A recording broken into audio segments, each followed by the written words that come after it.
ता सहित गला पूरा ऑयल सील्ड नुआ पड़ो बोथ साइड देखियो यही से पाଳ छतु बड़ बड़ छतु सब। हाय फ्रेंड्स नमस्कार जय माँ बिरजा मु सोमेश आपण स्वागत कर मोर आज आउ गोटे नुआ स्पेशल वीडियो। तो फ्रेंड्स आज हूँ एक्चुअली मो सान भौणीर 4th मैरेज एनिवर्सरी।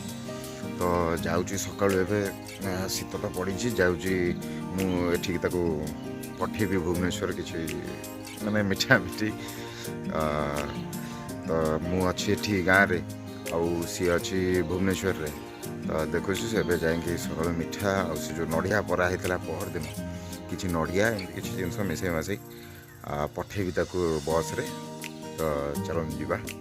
तो फ्रेंड्स जमी कहती आदरेन जेन पठाऊँ नड़िया कखारू कला जरे माटी आलू अच्छे जीवी ए गलापर से मिठा नेबी देखी बाटर यदि कंचा कदली मिले तो कंचा कदली नहीं जीवी।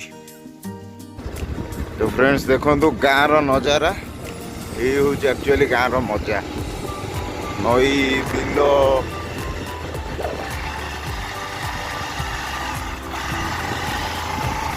गेट सब पिला आसी संध्या बेलिया छुआ बसती बसी खटी गप करेंगे। शीत सकाल खरा टे बाजिला बेलू बढ़िया लगुच।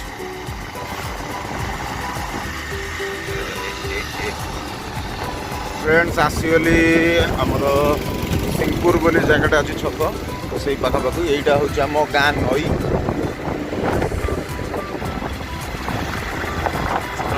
गाधुआ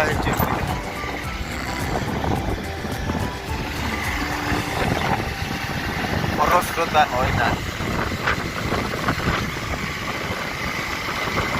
तो फ्रेंड्स आसी पहुँच गले मिठा दुकान में आउ मिठा मोर सेपटे पैक चली भितर से डायरेक्ट पैक करके आनिबे नुआ दुकान एटा होईची।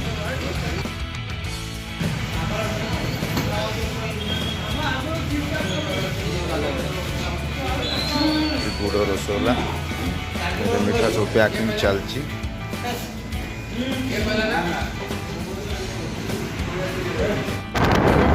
एक्चुअली गाड़ी एवं सिंहपुर आवेलेबल ना कि सब अच्छी माने 2 घंटा 2.5 घंटा पर तो जाकि भुवनेश्वर पहुँचला बेलू बहुत लेट हो। तो से मत आम जाजपुर मेन बस स्टाण जोटा जाजपुर टाउन में अच्छी तो मुझे जाऊँगी सही जाकि पठेबी टाउन बस रे। फ्रेंड्स से बस रे जिनस पठेदेली सैनिक पहुँच रसुलगढ़ 1:15। फ्रेंड्स आज जाइली जो पठेया जाजपुर टाउन बस स्टाण फेरला टाइम गोटे खाल पड़गला। तो देखो ऑयल सील कटि जाइए टोटाली तेल सब लिकेज करके आसी गड़ी तलू गाड़ीटा धुआ है वर्षा होता कादुआ हो सहित गला पूरा ऑयल सील्ड नुआ पड़ो बोथ साइड देखियो। तो फ्रेंड्स आसी गाधुआ पधुआ सरी जाइए आज मुझे पहुँचला बेलू तो देखिले आग सकटा मोर बाँपड़ साइड ऑयल सील कटिगला पूरा बर्बाद हो सेपट गोटे खाल पड़गला जानीलानी आगर गोटे गाड़ीटे पड़ेगा मुझे सैड करदेला बेलू खालटा था तो आग सकटा गला ऑयल सील पूरा। तो घर को आसिक पहुँचला जहाँ गोटे फेवरेट जिनस घरे रखी आमर देसी पाଳ छतु जो नड़ा छतु हुए बड़ बड़ से देसी नड़ा छतु रखी आ छतुटा मोर एक्चुअली आउ गोटे फेवरेट देसी खाद्य भितर गोटे सोरस मसला दिया कि आंबुल पड़ी बड़ी पड़ी तो बढ़िया लगे खाइबा। तो चलो देखा आज छतु तरकारी। तो यही से पाଳ छतु बड़ बड़ छतु सब बाजिला टाइम पूरा माछ भाया बासी क्या भल लगे छतु आ कमेंट रे मस्ट जनइबे। फ्रेंड्स छतु तरकारी तो हो जाइए घरे डका है बढ़ा खाई हे। तो चलो देखिए छतु तरकारीटा केमती टेस्ट करवा। फ्रेंड्स आसी आज स्पेशल मो फेवरेट खाद्य छतु तरकारी। कौन देखा तरकारी ता सांगरे फूलकोबी आलू भजा टमाटो बैगण गोटा पूरा फुल देसी।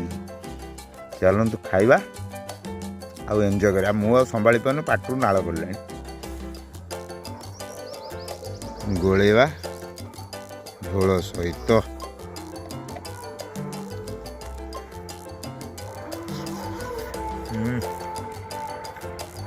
ପୁରା କଷ।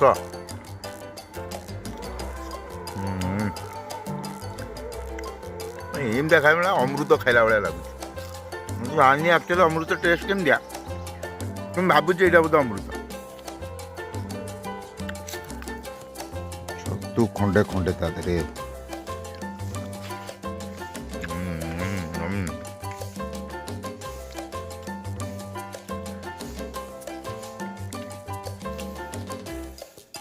ମାଛ ତ ଭେଜ ମାଛ।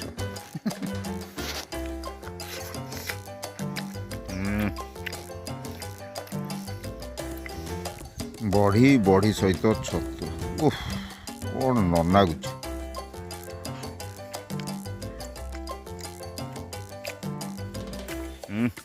ବୋବାଲ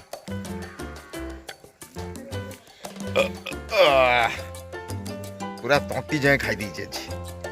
ବଢ଼ିଆ ହେଇଥିଲା ପୁରା, ମାନେ ଭେଜ ମାଛ ତରକାରୀ, ସୋରିଷ ବେସର ଯେଉଁ ମାଛ ତରକାରୀ ହୁଏ ପୁରା ସେଇଭଳିଆ।